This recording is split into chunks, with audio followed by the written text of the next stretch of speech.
Jóvenes todos, ¿qué tal? ¿Cómo están? Yo soy Omar desde la Ciudad de México. Hoy es 20 de septiembre de 2020 y este es mi análisis semanal principal para los próximos días. Como siempre, como desde hace más de 10 años, te voy a mostrar absolutamente todo lo que veo. Son 30 instrumentos financieros, te voy a explicar cada uno de ellos y además te voy a mostrar mi plan de trading específico.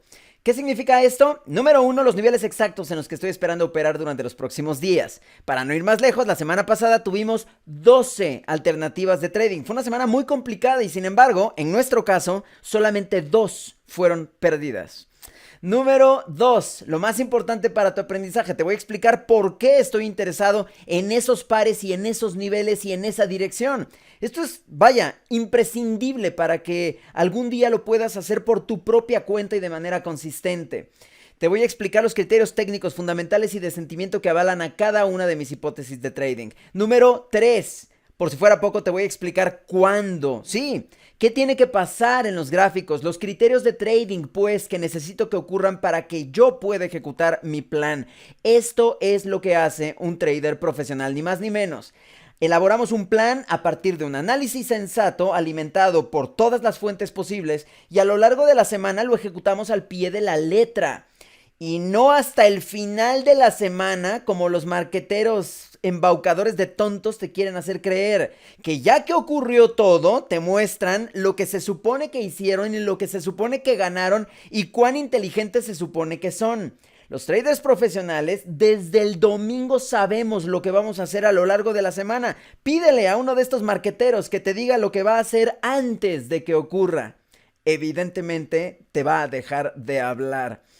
Si quieres aprender lo que hace un trader profesional, si quieres formar parte de este grupo y tener acceso a todos mis análisis semanales, a todos los resúmenes semanales, al programa de análisis técnico fundamental, de sentimiento, de economía conductual, inscríbete a mi Patreon. La membresía lo incluye todo y el precio es ridículo y por si fuera poco hay una opción adecuada para ti.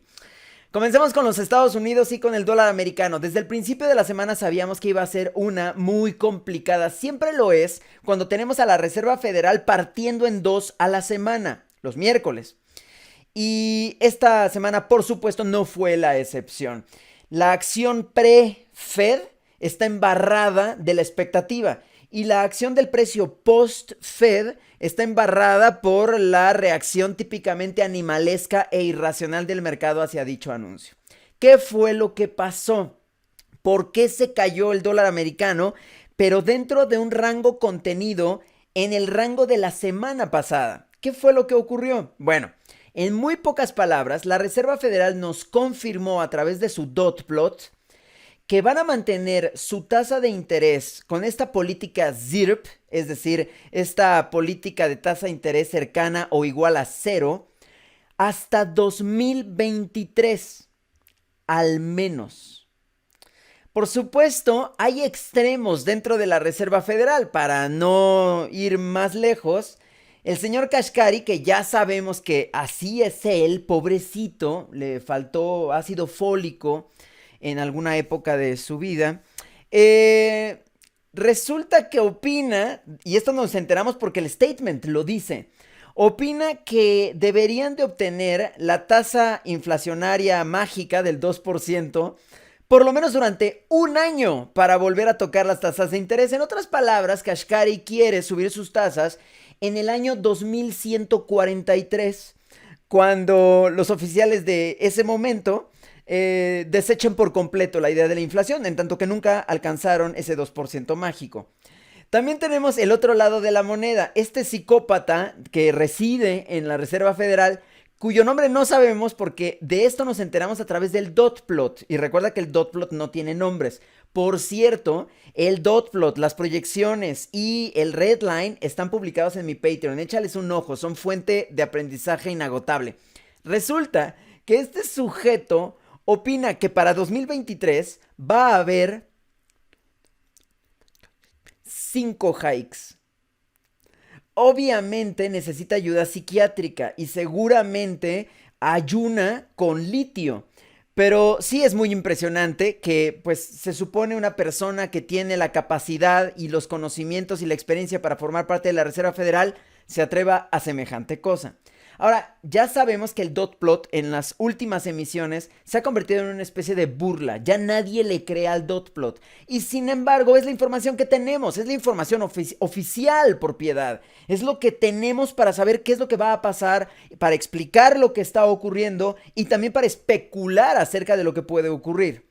A pesar de que este anuncio sea claramente dovish para la Reserva Federal y por supuesto para el dólar americano, observa que el dólar americano no se cayó lo que probablemente debió haberse caído. De hecho, tras el anuncio, el dólar americano subió y tuvo un rally más o menos sostenido por el resto de la sesión. Ya al día siguiente se volvió a caer. La pregunta es ¿por qué?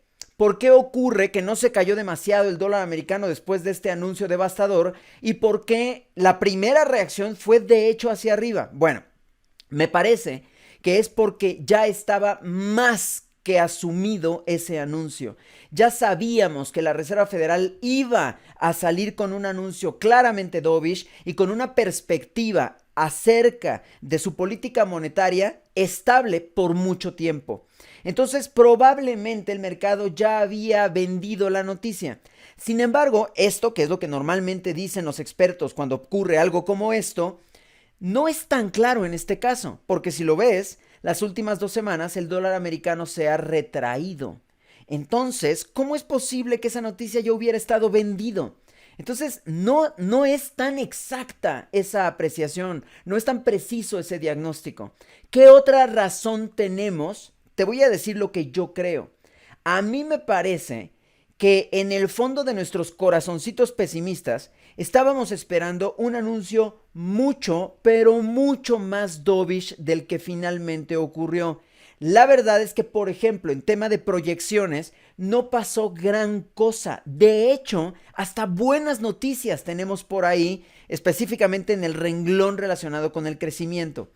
Entonces, me parece que esas pizcas, esas espolvoreadas de buenas notas por parte de la Reserva Federal absorbieron el impacto del anuncio y de su naturaleza plenamente dovish acerca de la política monetaria en los Estados Unidos durante los próximos 3 años. Los datos de consumo que fueron anunciados antes del anuncio de la Reserva Federal se quedaron cortitos, no cumplieron con la expectativa y hay que recordar que la expectativa de hecho era bajita, era peor que el anuncio previo. Bueno, pues el anuncio real fue aún peor. Pero los anuncios de sentimiento de la Universidad de Michigan que publicaron el viernes fueron muy buenos, lo que nos dice que a pesar de que la situación en algunos lugares hasta crítica es, la gente, los consumidores, siguen teniendo confianza de que ya van de salida. No, ese es el sentimiento y recuerda que los datos de sentimiento miden cosas distintas que los datos actuales, que los datos duros que reportan, por ejemplo, el crecimiento, la inflación, el empleo, etcétera, etcétera. Bueno, la próxima semana es una semana súper complicada porque vamos a tener al señor Powell 4 veces frente al micrófono, como si no hubiéramos tenido suficiente la semana pasada. Y es que esta es la semana de los testimonios en el Congreso. Tiene 2 testimonios con la Cámara Baja, específicamente hablando de los efectos del COVID y del CARES Act, de los resultados del CARES Act, y luego el jueves va con el Senado para hablar del CARES Act.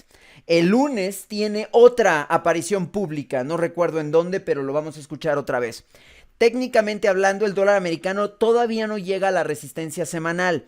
Y si ves el gráfico diario, dicha resistencia semanal más o menos coincide con lo que podría ser una resistencia diaria. No la tengo dibujada porque no está verificada en función de mis criterios, pero ciertamente esa es una opción. La otra opción, claro, es esperar el rompimiento de la zona de soporte, lo que sin duda resumiría la tendencia en corto. Es muy claro que lleva ya 1 mes y medio atorado en un rango más o menos reducido y sobre todo en comparación con la estrepitosa caída que tuvo en semanas anteriores, ¿de acuerdo? Hasta aquí el dólar americano. Vámonos corriendo hacia el euro.